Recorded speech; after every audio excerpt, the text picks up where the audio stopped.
Muy buenas tardes a todos nuestros seguidores y seguidoras. Bienvenidos a una edición más de Justicia en Debate.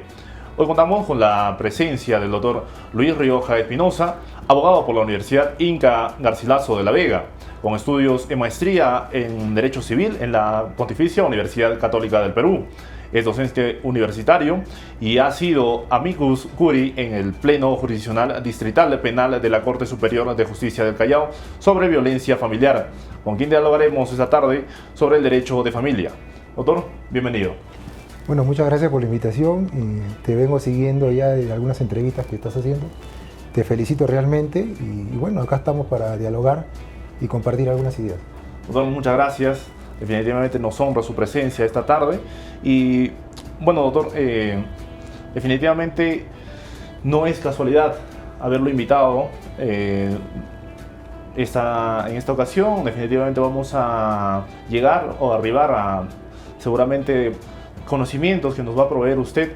Y para empezar un poco en esta charla, doctor, quisiera yo también invitarlo pues a que nos comente un poco de cómo es que surge esta dedicación al derecho de familia y a dedicarse pues a los casos de violencia familiar, ¿no? Bueno, excelente pregunta. Te la agradezco también porque muy poco me han preguntado de eso, ¿no? Curioso. Yo ya desde las aulas universitarias, en el pregrado, mostraba un cierto interés sobre el derecho que estaba vinculado con lo extrapatrimonial, ¿no? Entonces tienes ahí, por ejemplo, el derecho de personas, el derecho de familia, sucesiones, por ejemplo, ¿no? Entonces, curiosamente, en esas materias yo destacaba no solamente en calificaciones, sino también en ciertos aportes que yo consideraba que podía emitir a través de las exposiciones naturales que se dan en la universidad, ¿no? Luego de ello, egreso y decido hacer una maestría en Derecho Civil que abarca también pues, el derecho de familia, pero me llamó mucho la atención porque casi los abogados, en líneas generales, no abordaban esta especialidad como yo hubiese querido que se dé en esa oportunidad, ¿no? Porque incluso hasta los catedráticos de familia no se alejaban mucho de la parte patrimonial. Se entiende que el derecho, desde el punto de vista patrimonial, podría tener una cierta magnitud sobre lo contrario, ¿no? Entonces yo un poco me interesé por el derecho de familia, comencé a analizar los institutos de derecho de familia y bueno, posteriormente cuando salió la ley de violencia familiar, también un poco me interesé sobre ese tema y lo hice en un momento donde había pocos abogados que se dedicaban a esto y ahora veo que se ha difundido y me parece muy bien, ¿no? Porque todos los abogados en cierta manera pueden mostrar su especialidad a través del interés que tienen sobre estas materias. Claro que sí, doctor. Bueno, definitivamente pues es interesante descubrir un interés que quizás no muchos habían enfocado, ¿no, doctor? En las aulas universitarias a veces es donde surgen las mejores ideas, podríamos decir, ¿no? Por supuesto, la universidad es la cuna pues del debate, ¿no? El debate es importantísimo, aun cuando se ha perdido, creo, en estos tiempos, porque ahora con la tecnología el debate se ha sido bajo otro contexto. Lo que podría pasar es que se pueda perder un poco de la esencia, ¿no? De hecho, las exposiciones ahora son de maneras virtuales, ¿no? Hay universidades que muestran programas ya eminentemente virtuales, que no es malo porque eso facilita también a muchas personas, pero lo interesante en este caso sería de que muestren interés sobre algunas materias que aparentemente no tienen mucha relevancia en la realidad. Claro que sí, doctor. Y como bien lo ha mencionado, es renovar el interés por el debate, por el planteamiento de ideas, por el intercambio. Si no me equivoco, es la mayéutica en la que a través del intercambio de ideas llegamos a una verdad, ¿no es cierto? Desde luego, ¿no? Es la única manera de poder entrar a nuevas ideas, nuevos enfoques. El debate es fundamental. Claro que sí, doctor. Y precisamente a este punto me gustaría preguntarle sobre su participación como amicus curiae en el Pleno Jurisdiccional Distrital Penal de la Corte Superior de Justicia del Callao sobre violencia familiar, doctor. Bien, primero que nada me sentí muy honrado porque me convocaron en aquella oportunidad a un grupo de abogados especializados en materia de derecho de familia y violencia familiar para que podamos en alguna medida expresar algunas ideas relacionadas a la decisión que debían tomar los jueces para generar una especie de jurisprudencia, ¿no? O un criterio uniforme para poder resolver situaciones que se presentan en la vida cotidiana. Y en aquella oportunidad recuerdo que yo tenía una postura, ¿no? Recuerdo, incluso brevemente te lo puedo decir, claro, de que se estaba buscando que el tema de la conciliación, ojo, sea utilizada en temas de violencia familiar. La propia ley la deniega, ¿no? La propia ley lo limita o prácticamente lo anula. Yo decía más bien por el contrario, que algunos aspectos que se generan como violencia familiar podrían ser tratados desde una perspectiva de conciliación. Y eso podría evitar incluso la desunión familiar. ¿No? Porque una denuncia de violencia familiar resquebraja, quiebra, ¿no? Y en algunos casos, algunas denuncias eran subjetivizadas, menores, hasta por ignorancia. Entonces ahí habría que abordar el tema de la conciliación. Obviamente en algunos casos donde era insalvable, donde la violencia habría sido de tal magnitud que era prácticamente salvaguardar la vida de la persona, claro, entonces era materialmente imposible hablar de conciliación. Claro, doctor, este pleno pues ha hecho bastante realmente sobre la justicia familiar, sobre todo por un lado procesal, ¿no? En el tema de acumular las denuncias, digamos, dado que eran las mismas partes, etcétera, como para que no se pierda también un poco el antecedente en todo caso el historial que se va surgiendo. A veces termina una parte y luego puede volver a suscitarse eventos de violencia más adelante, ¿verdad? Exacto. Pero la idea del mundo de la justicia, porque en realidad los jueces administran justicia, es buscar, digamos, un efecto que contribuya al beneficio en el tiempo de los litigantes, ¿no? O de las partes que acuden al órgano jurisdiccional, ya sea a través de cualquier pedido, ¿no? Claro. En el caso de violencia familiar pues tiene una connotación muy especial, ¿no? Claro, doctor. Y bueno, también si nos pudiera, digamos, dar algunos alcances más sobre el valor probatorio que se ha tratado de reconocer, ¿no? Sobre el tema de las declaraciones de las víctimas en el caso de la violencia familiar, doctor. Sí, bueno, la norma tiene tipificada 4 tipos de violencia, ¿no? La física, la psicológica, la sexual y la económica.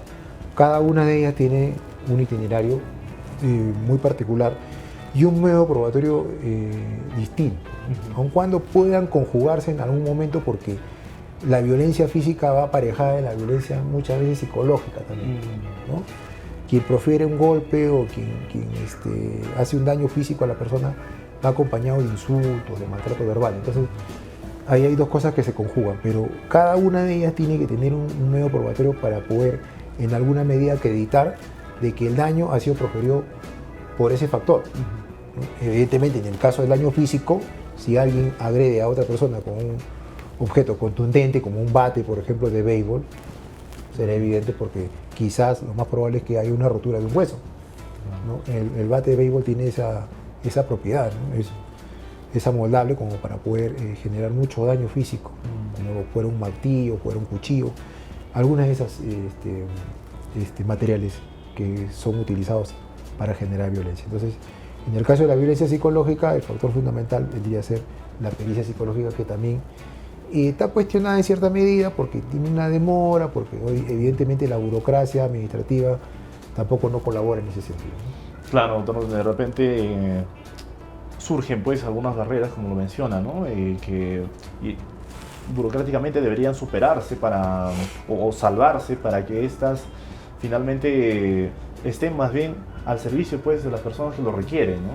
Definitivamente una pericia psicológica sería una herramienta sustancial a la hora de conocer el estado de las víctimas e incluso también del agresor, porque de esa manera vamos determinando cuáles pueden ser nuevamente factores de riesgo, ¿no? Si la persona no controla sus impulsos, es una persona errática de repente, conocer pues si luego puede existir actos de violencia incluso peores de los que ya se habían denunciado, ¿no?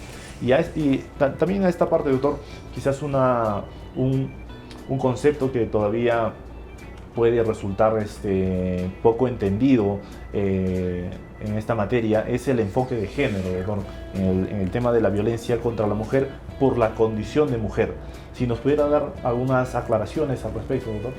Sí, precisamente esta norma se promulgó y derogó la anterior, la 26260. Pienso que la 26260 era buena, pero esta creo que mejoró porque incluyó algunos aspectos más, ¿no? O sea, la violencia puede ser de varias tipologías, pero las modalidades son infinitas, por así decirlo, ¿no? De repente exagero con esa palabra, pero las modalidades de violencia son diferentes, ¿no? Entonces, se consideró que a través de la protección de esta norma, uno de los sujetos de protección sería la mujer, por su condición de tal, ¿no? Desde todo su ciclo de vida, desde niña hasta adulta mayor, ¿no? Obviamente, esto responde a criterios evidentemente estadísticos, que daban cuenta de que la mujer sufría más de violencia, porque además, evidentemente, la mujer es la que acude a los organismos o a las dependencias pertinentes para hacer las denuncias respectivas, que por lo general, donde se inicia todo esto es en la comandancia o en la dependencia policial. Por lo general digo, porque hay otras dependencias también que pueden generar. Entonces, el cuidado y protección hacia la mujer, creo que esta norma le da un cierto matiz interesante, pero eso no significa que el varón y los demás integrantes del grupo familiar también sean protegidos. Claro, doctor, definitivamente en cuanto a la violencia, pues todos somos pasibles de sufrirla, ¿no? Y es mucho más lamentable cuando ocurre quizás dentro del hogar, dentro de la esfera familiar, donde por algunas circunstancias, a veces quizás son arraigos, pues malentendidos, ¿no? de tiempos pasados en los que uno consciente o inconscientemente ejerce la violencia por un interés de educar o corregir ciertas actitudes, ¿no? Pero esto quizás al degenerarse ya en una violencia excesiva, en una violencia incisiva, lamentablemente pues no se podría permitir de ninguna manera, ¿no? Y ahora, doctor, así como hemos mencionado el enfoque de género para proteger definitivamente a la mujer, dado que es un individuo dentro de nuestra sociedad que ha sido bastante, digamos, o se ha visto en contextos lamentables de violencia, ¿qué otros más sujetos son pasibles de protección por la ley 3036-4? Bueno, la norma habla de la protección de dos sujetos claramente establecidos, ¿no? La mujer, hemos hablado, ya ha quedado claro, y los integrantes del grupo familiar, ¿no? Que ahí tienes pues todas las personas que conforman una familia, y evidentemente el varón y los menores también, ¿no? Que también sufren de violencia. En muchos casos la violencia para los menores es incluso indirecta, ¿no? Porque en una sociedad conyugal, por ejemplo, donde hay menores, muchas veces los cónyuges no se ponen de acuerdo en diversos aspectos propios del desarrollo del matrimonio o de la convivencia, y muchas veces esto se discute delante de los menores. Entonces los menores van en alguna medida asimilando, ¿no? Van en alguna medida generándosele una secuela psicológica, psíquica, ¿no? Hoy en día, como lo decía tempranamente, el menor hoy en día está más informado que el menor de hace 20, 30 años atrás, ¿no? Por lo mismo de que hay una ola pues, de información expansible de las redes sociales, ¿no? O sea, me parece perfecto, pero también ahí hay que tener un cuidado con el menor, porque el menor pareciese ser que salta etapas, ¿no? Ya no se dedica digamos, a juegos o a recreaciones propias de su edad, sino que muchas veces ya está involucrado en temas mucho más complejos, está por encima de su edad. Eso hace que puede interpretar rápidamente qué es lo que está sucediendo con sus padres. Claro. ¿No? Analiza,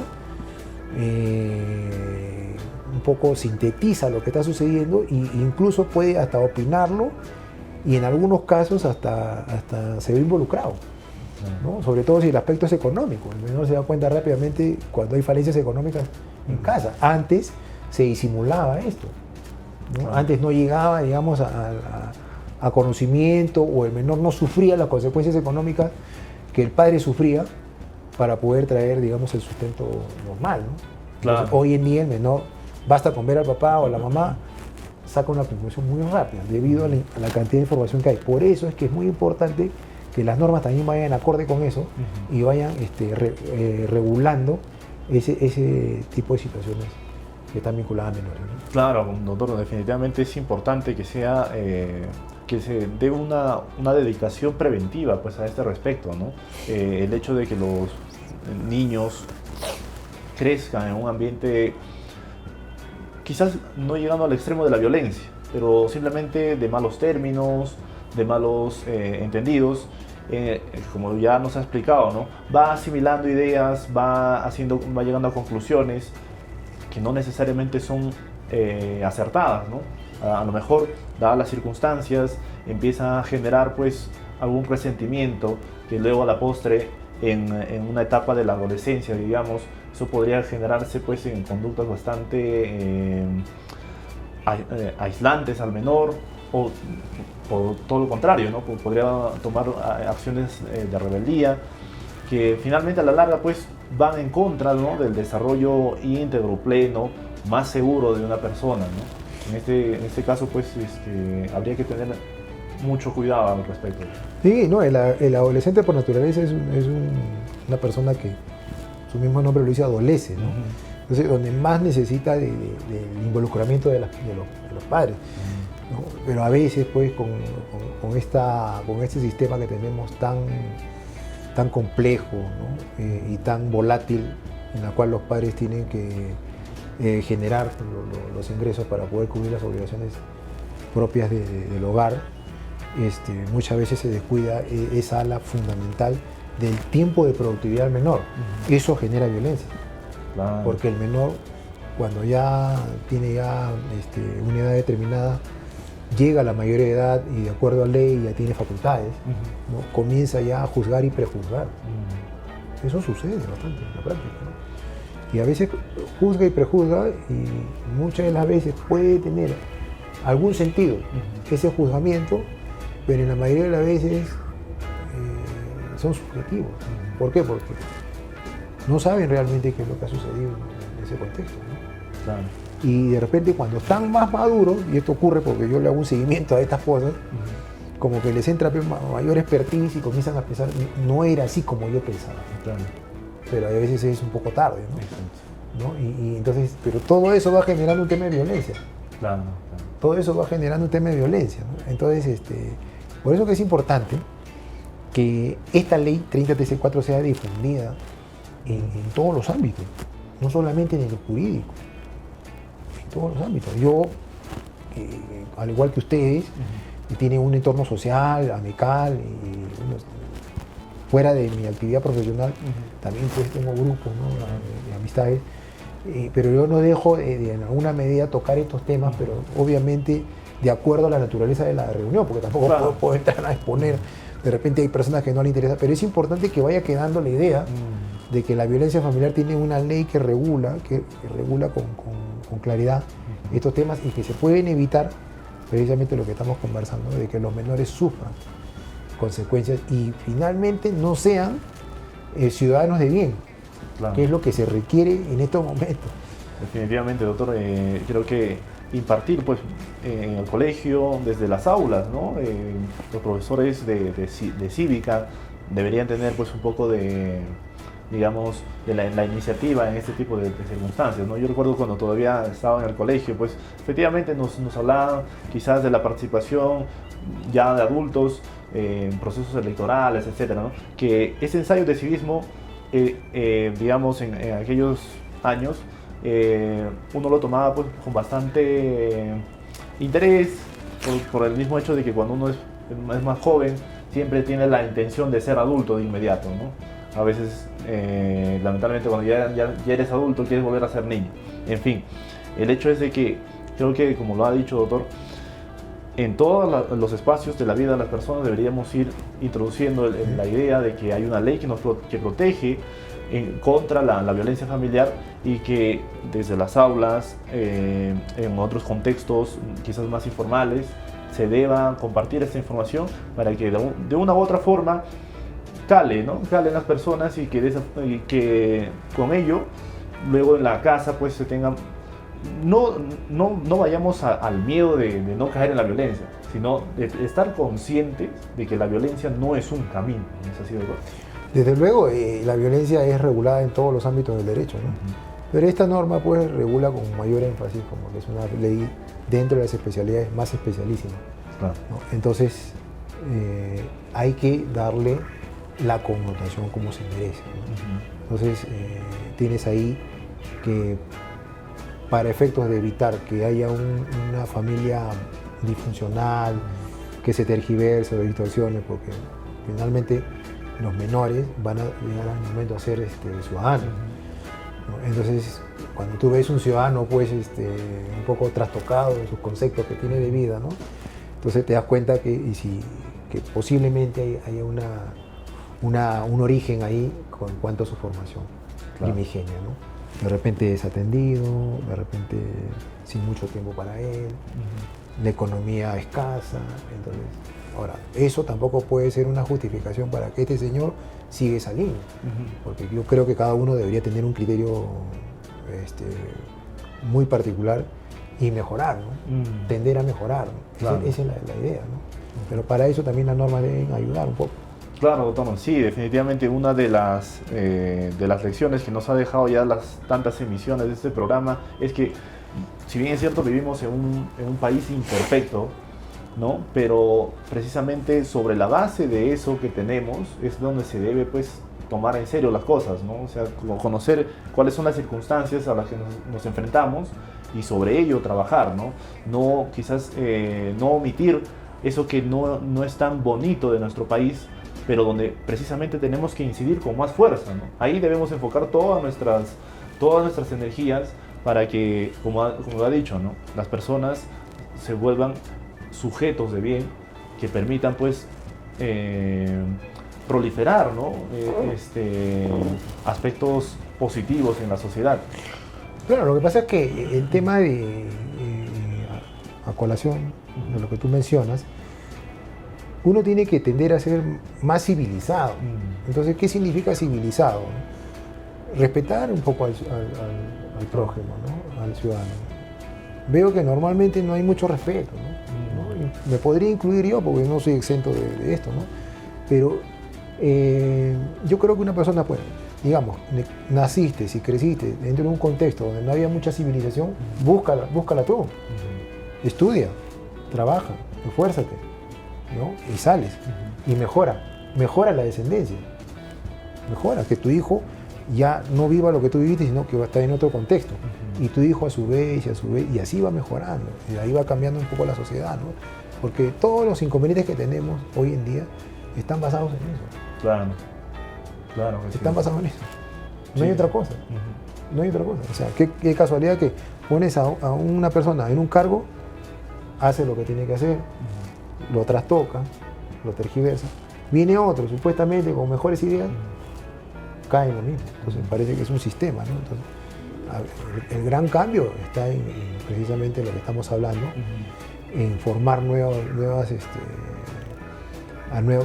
promociones menores que puedan tener otra visión, ¿no? Pero es complicado porque tienen que haber herramientas legales también para eso. Exacto, doctor. Sí, y definitivamente justo a ese respecto también pues esta ley es que plantea un enfoque transversal, ¿no es cierto? En el que distintas disciplinas profesionales puedan incidir sobre las víctimas de un contexto familiar, ¿no es cierto? Tanto un apoyo psicológico a las víctimas como también un apoyo psicológico al agresor, porque si bien es cierto, alguien aquí es quien ha cometido un hecho violento, pero eso no quita que se trabaje sobre esa persona, para, como bien, creo que estamos quedando en algo puntual y concreto e importante para que esa persona mejore. ¿No es cierto? Desde luego, claro, la propia norma lo propone, ¿no? Pero el tema es que también entra otro detalle, la logística, ¿no? La logística, ¿no? Por ejemplo, la norma habla de que después de las medidas de protección que se dan por el juez, ya entra en juego la parte administrativa. ¿Qué cosa es? La terapia por medidas. ¿Qué cosa es? Que la policía esté supervisando que las medidas de protección se cumplen. No voy a echarle la culpa a la policía ni tampoco a la logística administrativa que tenemos, pero es escasa. es escasa. O sea, el policía no puede tampoco estar atrás de una persona que es agresora y a ver si está cumpliendo cuando debería estar cumpliendo otros roles muy importantes que hoy en día, pues que la inseguridad ciudadana está desbordada, ¿no? Entonces, y en esa inseguridad ciudadana están involucrados muchos menores también. Claro, entonces casi como que se forma un círculo vicioso en el que por todos lados creo que nos quedamos un poco cortos, ¿no? Y lamentablemente pues eso, digamos, es un factor al que tenemos que involucrarle bastantes paliativos para que poco a poco pues vayamos. Y yo creo que esto debería ser obra ya de una comisión de altísimo nivel que piense más en la parte humana y espiritual que en la parte material, ¿no? Pero es complicado. Sí. Ahí comienza a surgir, porque normalmente las personas, como te decía tempranamente, buscan como un hecho generador el aspecto patrimonial. No los culpo. Todo el mundo quiere estar pues, en una estabilidad económica adecuada, ¿no? Interesante para poder, pero se olvida del lado humano, ¿no? Claro, doctor, sí. Y bueno, en este panorama, quizás un poco preocupante que vamos descubriendo, ya hemos hablado un poco de los tipos de violencia, doctor, pero quizás alguno de ellos quede o sea más complicado a la hora de evaluarlo ya en una instancia judicial, doctor. Mira, por mi experiencia también en la praxis, porque no solamente me dedico a investigar de manera teórica estas cosas, en la práctica he visto que los jueces tienen muchos inconvenientes para poder determinar, ¿no? Una decisión que favorezca a la víctima cuando se denuncia violencia psicológica. Porque llega un momento que es hasta subjetivizada. Llega un momento hasta que no corresponde a una realidad de violencia. Una cosa es una discrepancia doméstica y otra cosa es violencia psicológica. Entonces ocurre mucho en la práctica. Entonces, ahora que hay módulos especializados en violencia familiar, te imaginarás, yo converso a veces con algunos jueces que están abarrotados de denuncias sin sustento, pero que ellos están obligados en cierta medida a dictar medidas, ¿no? Porque prefieren pecar por exceso que por defecto. Fíjate cuál es la idea ahí, cuando debería ser analizada con mayor profundidad y denegar las cosas que se tienen que denegar y aceptar las cosas que realmente necesitan aceptarse, porque precisamente las denuncias de carácter subjetivo, que son bastantes, quitan tiempo a las denuncias que sí corresponden a la decisión inmediata. Eso ocurre mucho en la práctica. Entonces, este tipo de circunstancias, la ley 30TC4, como ya va a cumplir 10 años, ¿no? Podrá ser una muy buena ley, pero también requiere de estar yendo de la mano con la vigencia, ¿no? Con la realidad palpable. ¿No? La tecnología está, pero a pasos agigantados. Las personas tienen ya los conceptos, tienen otros conceptos de vida. ¿No? Entonces nos estamos alejando mucho de algunos aspectos que están relacionados con el tema del derecho de familia y que engloba también la violencia familiar. Definitivamente, doctor, creo que el hecho de, por un lado, ¿no? Lo que mencionaba, el que se subjetivice tanto el aspecto, ¿no? De quizás malos entendidos domésticos, como ya lo ha mencionado, y que eso genere, pues, digamos, una sobrecarga de denuncias, de requerimientos que tienen que resolver y atender, pues, el juzgado, ¿no? Claro, o sea, en una sociedad conyugal o una convivencia, una unión de hecho como la que quieras, siempre van a haber debates, pequeños debates internos, ¿no? Porque son dos personas que se han unido para hacer una vida en común. Cada una tiene una formación diferente, ¿no? Los une un sentimiento, los ha unido una pasión de repente, ¿no? Pero luego que eso en cierta medida baja, ya queda lo que se tiene que evidenciar. Entonces muchas veces se confunde la poca paciencia que puede tener uno al otro, ¿no? Y que se exterioriza con un tema de violencia psicológica, por ejemplo. Claro. Pero hay algunos casos que sí se excede el límite, para eso está la ley. Ahora, lo interesante de esta norma también, a propósito de lo que estás conversando, es que si un tercero conoce de un hecho de violento, puede denunciar también esas circunstancias, no necesariamente la víctima, porque a veces la víctima no denuncia por múltiples razones. ¿no? Y una de ellas es por seguir o por pensar que va a seguir siendo atemorizado o atemorizado, que suele pasar. Hay represalias, ¿no? Hay situaciones en las cuales el agresor, al verse denunciado, toma una actitud diferente, como que se endurece más, ¿no? En algunos casos. Entonces, y doctor, en este contexto que menciona, hay algunos, digamos, personajes que están obligados a denunciar dentro digamos, de un escenario de violencia. ¿Personajes que terceros? Claro. Entiendo que la ley menciona como los médicos, profesores también, me parece. No, un tercero. Tu vecino, al escuchar que hay violencia en tu casa, puede acudir a la autoridad para que se constituyan in situ al lugar de los hechos y puedan verificar si hay violencia, ¿no? Claro, pero tengo entendido que la ley menciona que hay determinados profesionales que están obligados a denunciar hechos de violencia. Bueno, claro, las personas que toman conocimiento de esos hechos, ¿no? Claro. Puede ser un médico, puede ser diferentes personas, ¿no? Que por su condición laboral presencian a veces directores de colegios, ¿no? Directores de centros de salud. O sea, es decir, la violencia puede estar en cualquier lugar.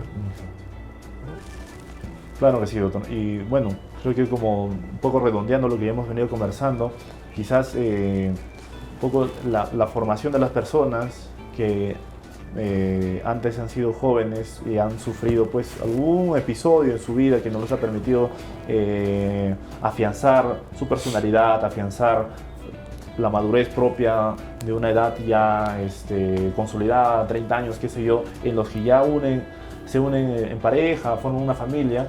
Quizás esas faltas que han sufrido en su formación son luego las que lamentablemente generan algún capricho, algún defecto de personalidad, que luego pues termina en este tipo de cosas que vamos a la realidad, ¿no? Estamos planteando de que hay denuncias exageradas, denuncias innecesarias, que bien podrían resolverse quizás en un fuero personal, íntimo, en el que las personas se sienten a conversar, ¿no? Que creo que sería el primer punto de partida para que las personas resuelvan sus diferencias, ¿no?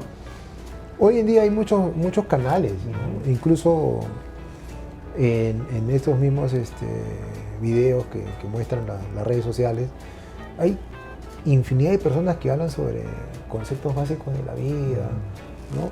Personas que de manera voluntaria ofrecen su opinión, ¿no? Que eso puede en alguna medida calar en la persona que de repente está interesada, ¿no? O sea, yo creo que ahora quien no quiera mejorar es porque no quiere. Hay muchos canales. Claro. ¿No? Hace 30, 40, 50 años atrás era materialmente imposible, ¿no? Porque solamente te quedabas con la formación de tu papá o tu mamá. Habían casos muy especiales que sí eran diferentes, ¿no? Y por eso que eso se vio verificado con la trascendencia de su familia, ¿no? Entonces tú tienes, por ejemplo, de un mismo tronco común, hermanos, hay un hermano que destaca porque tenía un pensamiento diferente y eso atañe también a sus hijos, respecto a otros hermanos que se quedaron con algunos conceptos un poco desfasados, ¿no? O con lo que pudieran buenamente darle los padres, ¿no? Claro. ¿No? En los años 50, por ejemplo, 60 o 40, para poder trabajar en alguna actividad laboral, no se requería de mayor capacitación. Una persona que probablemente no haya ido nunca al colegio tenía trabajo, ¿no?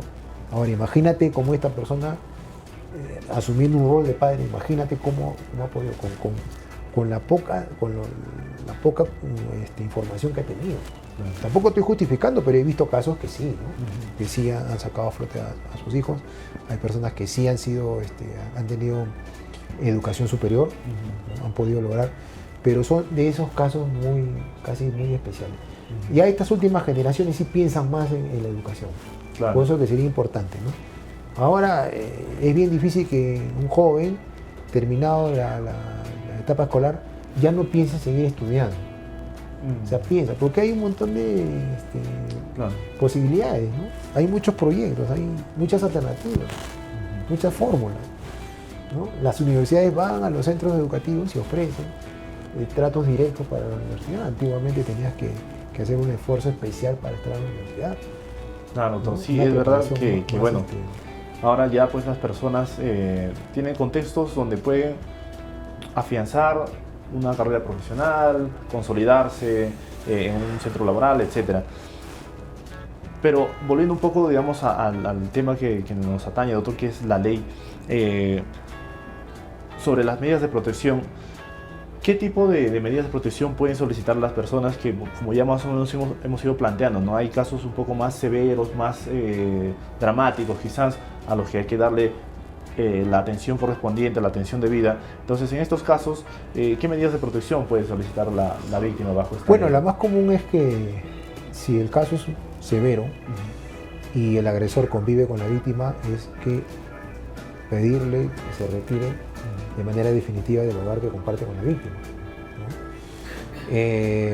Después viene la prohibición del agresor a tener cercanía con la víctima, de cualquier tipo, ¿no? Ellos no pueden coincidir en ningún lugar, tiene que haber un distanciamiento, ¿no?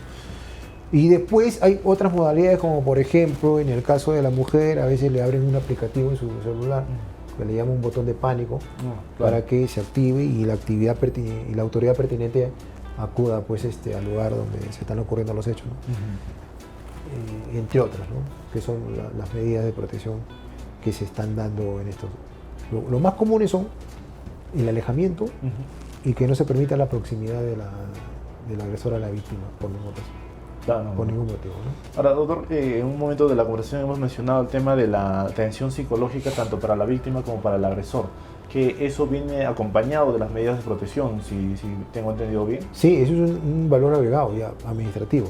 O sea, en la misma resolución judicial, aparte de las medidas de protección que considera el juez, ordena terapias psicológicas para ambos.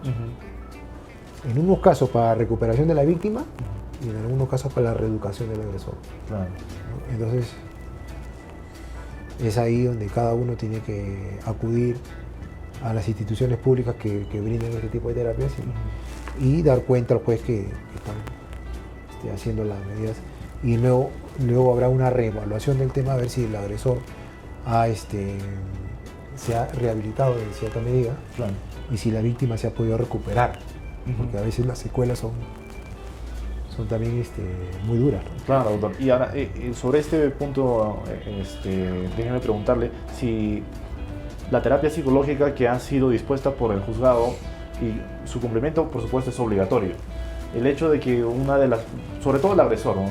que omita hacer esta terapia, ¿tiene algún efecto de responsabilidad, doctor? Por supuesto, esto se convierte en un delito, porque el no cumplimiento de las medidas de protección acarrea un delito penal. Resistencia y desobediencia a la autoridad, ¿no? Situación que no aconsejo, porque todavía de la perspectiva de la violencia, todavía digamos que estás en una área más civil, por así decirlo, ¿no? Pero si ya ingresas a la otra área que tiene una complejidad donde incluso puedes ser privado de tu libertad, entonces ahí tenemos un gran problema, ¿no? O sea, el consejo es cumplir con las medidas de protección si son dadas en un contexto de razonabilidad y proporcionalidad por parte del juez, y esperar a que el mismo juez deje sin efecto la medida, ¿no? Por carecer de objeto. Claro que sí, doctor. Sí, son definitivamente que estos consejos y estas indicaciones, ¿no? Deben ser tomadas en cuenta para, digamos, evitar que se hagan más complejos un incidente que bien se puede resolver, quizás ya en una instancia judicial, pero todavía no es tarde. Es tarde para resolverlo, doctor, no es tarde para quizás enmendar las cosas que han ocurrido, ¿no? Y ahora, ya que hemos estado por esta parte de las medidas de protección, doctor, ciertamente una vez que son dictadas y se puede dar más o menos el cumplimiento, ¿son eficaces en la práctica las medidas de protección, doctor? Yo creo que sí, o sea, yo lo que he visto que sí. El tema es que a veces la propia víctima perdona al agresor, ¿no? Por ejemplo, lo que te estoy diciendo, si el juez ha ordenado que este señor agresor salga de la esfera física que comparte con la víctima, y la víctima al cabo de un tiempo lo perdona y lo hace reingresar, entonces ahí ocurre, y de eso hay bastante, ¿no? Entonces, podría pensarse que es ineficaz ahí la medida. Claro. Porque si la medida es para evitar un posible delito, como por ejemplo feminicidio, dime si no es eficaz. Por supuesto. Incluso yo, en pandemia, como había un encierro y un confinamiento obligado, escribí algunos artículos relacionados a eso. Y yo refería de que era importante de que este encierro y este confinamiento obligatorio para salvaguardar la salud física y la vida tendría que dar pie a una reflexión más para la familia. Una unión, porque estábamos peleando por la vida. Cualquiera podía haber muerto ahí. Este flagelo del COVID se llevó a cualquiera. Claro. De cualquier condición social, económica, lo que sea, ¿no? Entonces, el tema de la violencia familiar, yo lo veía con un poco de desagrado, había existido. Porque de repente ese confinamiento también generaba un estrés. Sí. Pero no es justificación. Ahí está, ¿no? Claro, sí, doctor, definitivamente ese contexto en el que hemos vivido todos, una crisis sanitaria, definitivamente, bueno, incluso pues estadísticas, ¿no? Mencionaban que los matrimonios se habían visto también afectados colateralmente porque las personas al estar circunscritas pues a su hogar, a veces empezaban malos términos y los matrimonios lamentablemente se tenían que disolver, ¿no? En muchos casos, digamos, bueno, quizás es una pena pues que dos personas por convivir terminen separándose, ¿no? Pero a lo mejor pues antes de llegar a otros contextos, como ya venimos conversando, de violencia, de una agresión física o psicológica, quizás esa es la medida más apropiada, ¿no? Para resolver algún conflicto. Pero bueno, las medidas de protección a este respecto, en las que usted menciona, si se ha pedido el retiro del agresor, entonces también es importante que la víctima consolide o tome plena conciencia, ¿no? de cuáles son los factores de riesgo a los que está expuesta esta persona, ¿no? Sea varón o mujer, y de permitir, de consentir un nuevo reingreso o una nueva convivencia con esta persona, lamentablemente corre el riesgo de que la agresión pueda ser fatal. Entonces creo que ahí es donde uno de los puntos importantes para que la eficacia de estas medidas de protección tome vigencia, ¿no? Yo creo que cada medida sí es eficaz, el tema es cumplimiento, ¿no? El tema es, creo que no hay ninguna duda, ¿no? Yo no podría cuestionar ninguna, ¿no? Lo que sí se cuestiona es la falta de proporción para dictarlas, ¿no? Por ejemplo, pedirle a una persona que se retire del hogar conyugal porque discrepó de manera muy a su manera sobre un tema determinado, es demasiado, es una desproporción. Es una desproporción. Pero si ya con un objeto contundente amenazó con atentar contra su vida, no hay nada que hacer. Claro.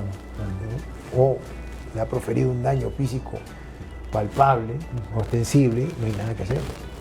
Claro. Lo próximo que puede pasar es ahí un feminicidio. Doctor, digamos, como un poco, entrando un poco a la casuística, ¿cómo se comprendería un acto en el que una persona quisiera, digamos, atentar contra su integridad bajo el argumento de que la otra persona pues va a dejar la relación, quizá porque creo que esto es un caso bastante cotidiano, ¿no? No. Una persona quiere Como una manipulación. Exacto, como un acto de manipulación, ¿no? Suele pasar y suele ser eficaz en algunos casos, ¿no? Pero ya queda el albedrío de la otra persona, ¿no? O sea, obviamente cualquiera podría, vamos a suponer que se suscita el hecho que tú describes y la otra persona, bueno, yo debía acceder a su pedido, no estaría muerto, ¿no?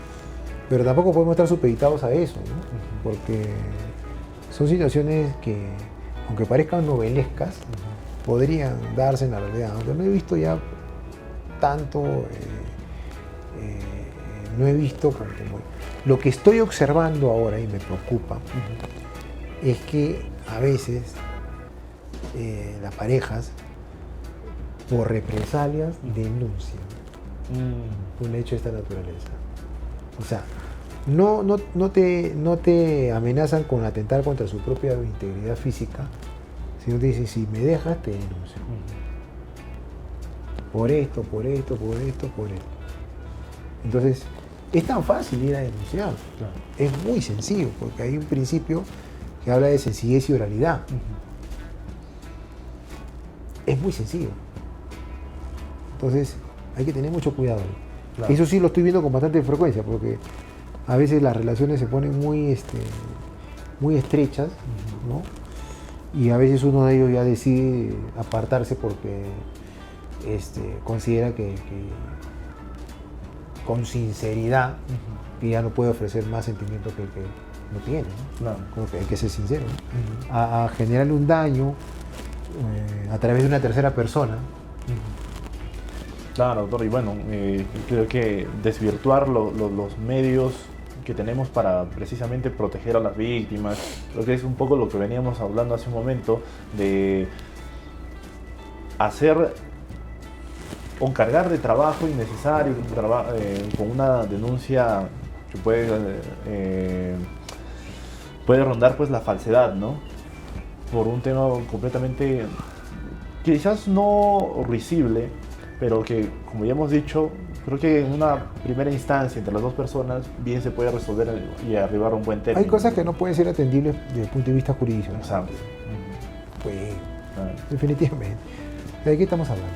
Claro. O sea, el órgano jurisdiccional está para resolver, ¿no? O devolver el derecho a las personas que han sido vulnerados, ¿no? Claro. No sé hasta qué punto podría ser la vulneración de un derecho de una persona, un varón o una mujer, que denuncia un hecho de violencia familiar sobre pretexto de que la otra pareja tomó una decisión de apartarse de la relación. Claro. Definitivamente, doctor, también importa mucho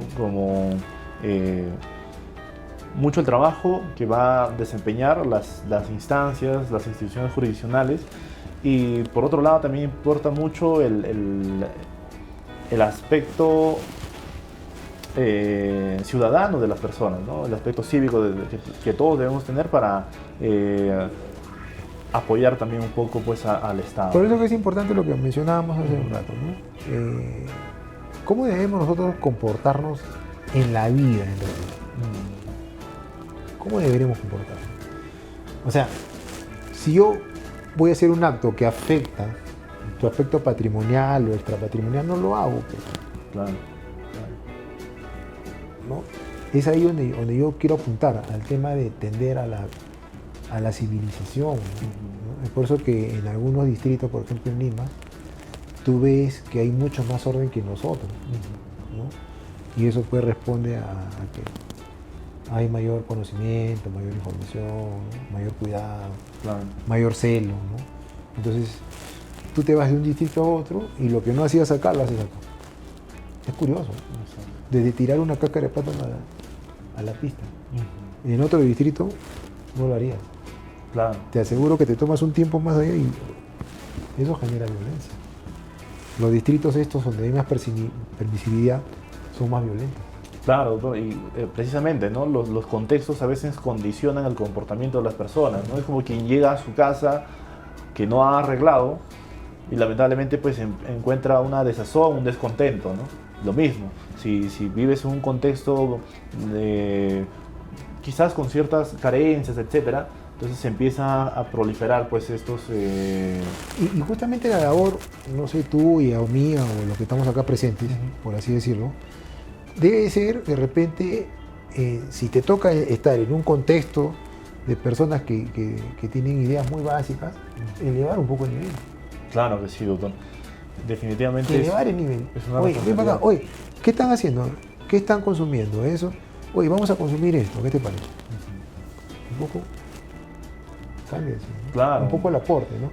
Eso trae como consecuencia que el tema de la violencia vaya disminuyendo. Ya no lo piensan. Así es. Sí. No lo piensa. Entonces, por eso te digo, claro, la ley regula actos, perfecto, ¿no? Pero tenemos que tener un carácter preventivo. Claro, claro. Definitivamente, doctor. Creo que un espacio donde las personas pueden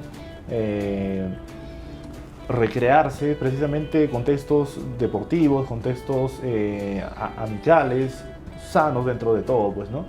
Lamentablemente que a veces la conducta es tan necia que incluso un encuentro deportivo entre amigos termina convirtiéndose, pues, en un encuentro de riña, de pelea, ¿no? Es que el fútbol trae esas consecuencias. El fragor y el calor del fútbol hace que se genere, pero eso debe quedar ahí, ¿no? Obviamente también hay que medir cuál es el grado de violencia que se va a emplear, ¿no? Claro. Todo eso también hay que tener en consideración, porque si no, o sea, pero todo eso, como te digo, obedece a los conceptos que el ciudadano debe tener claro. Exacto, doctor. Nada más. Si yo tengo mi vehículo, lo estaciono muy pegado al tuyo, donde tú no puedes entrar, te va a generar una incomodidad. Tu reacción, de repente pateas mi vehículo, o de repente me ves y me pateas a mí. Violencia. Claro. ¿Por qué? Porque yo no tuve la diligencia. ¿Y este señor qué distancia tiene para abrir su vehículo? Algo tan simple puede acabar en una dependencia policial.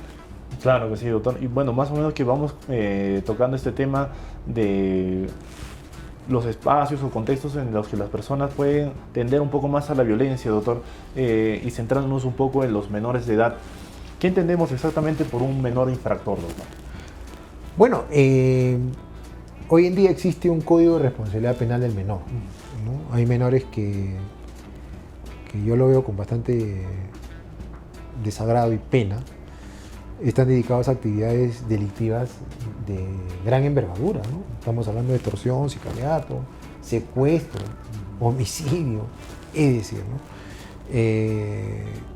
Yo veo bien de que por lo menos existe una regulación para estos casos, ¿no? Pero insistiré en el tema previo a la justicia, de buscar pues una manera de que estos menores no tengan esos pensamientos de que solamente el ámbito delictivo es el que le va a generar a ellos mayores satisfacciones.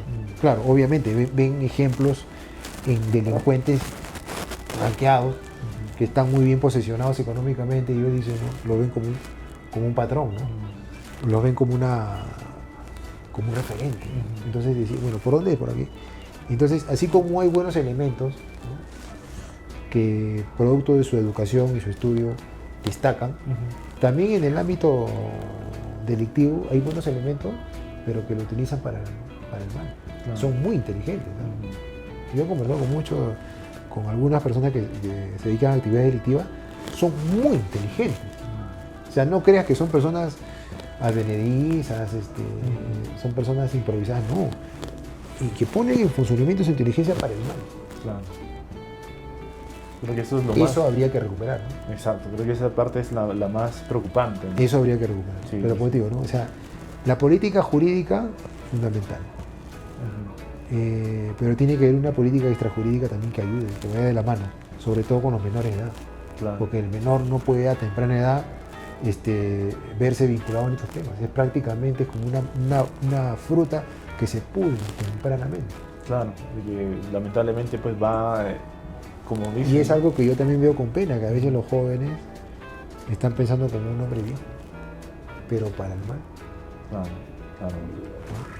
Ese, digamos, este enfrentamiento a la sociedad que ocurre a temprana edad en ciertos sectores de nuestra población, lamentablemente pues ocurre precisamente por un abandono a veces tanto del Estado como de la propia sociedad.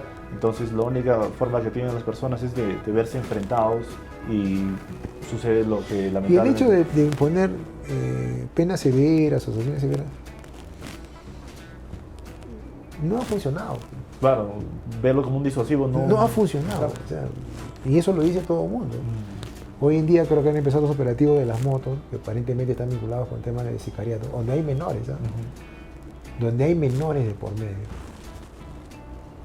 No sé cuánto va a durar eso, ¿no? Estos famosos estados de emergencia.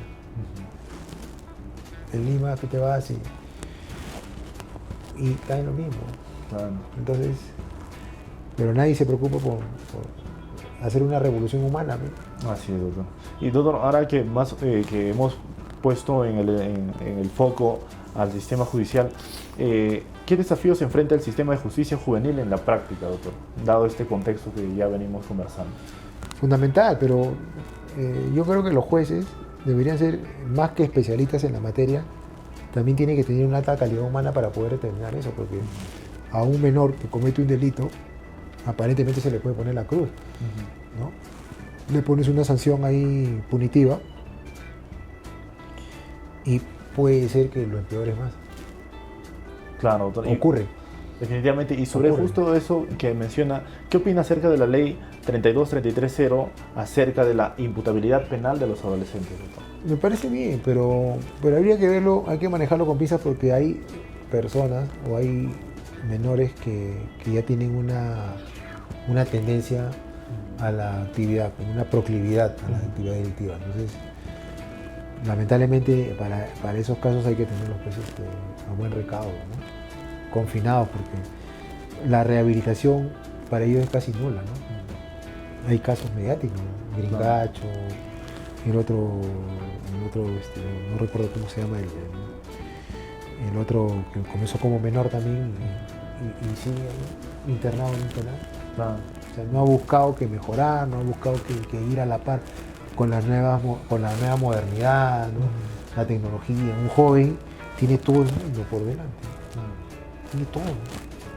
Hoy por hoy. No necesita ni siquiera ir a la biblioteca, como antiguamente lo hacíamos nosotros, 3, 4, 5 horas para tener una información, una que otra información. Hoy, en cuestión de segundos, tienes 1, 2, 3, 4, 5 informaciones. Claro. Sí, pues lamentablemente a veces las personas no encuentran estos espacios y deciden simplemente dedicarse al mal. Como lo Y bueno, los legisladores también tienen que ir a la par de eso, ¿no? Claro. Las normas jurídicas son las que fundamentalmente van a regular todos estos actos, ¿no? Así es. Y deben ir de la mano con lo que te estoy diciendo, ¿no? Que me parece que es eso que prácticamente o no lo entienden o no lo quieren entender. Pero considero que sí, ese lado extrajurídico, ese lado es importante.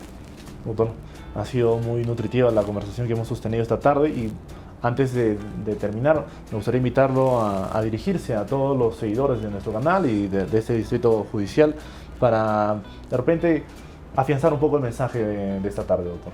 Bien, bueno, yo quedo agradecidísimo con esta entrevista que me haces, Gabriel. Y bueno, como te dije al inicio, te sigo con las entrevistas, me parecen muy aleccionadoras. Espero que continúes con este proyecto, porque no solamente esto debe ser meras entrevistas, sino también aportar a la sociedad con las nuevas ideas de tus entrevistados, porque cada entrevistado tiene algunas ideas importantes y eso recopilarlas y hacer pues, de esta nueva sociedad algo mejor. Entonces yo te felicito y cuando gustes entrevistarme, yo encantado de poder colaborar contigo. Muchas gracias, doctor. Definitivamente así será. Lo vamos a invitar para una nueva emisión. Y de esta manera hemos llegado al final de Justicia en Debate, en el que hemos podido conversar con el doctor Luis Rioja Espinosa, abogado por la Universidad Inca Garcilaso de la Vega, con estudios de maestría en Derecho Civil en la Pontificia Universidad Católica del Perú, docente universitario y amigo jury en el Pleno Jurisdiccional Distrital Penal de la Corte Superior de Justicia del Callao sobre violencia familiar. Los invitamos a vernos todos los miércoles a las 6 p.m. por este mismo canal y seguirnos a través de todas nuestras redes sociales, Facebook, Instagram, TikTok, Twitter y nuestra página web. Muchas gracias. Buenas tardes. Muchas gracias, doctor. Gracias a ustedes.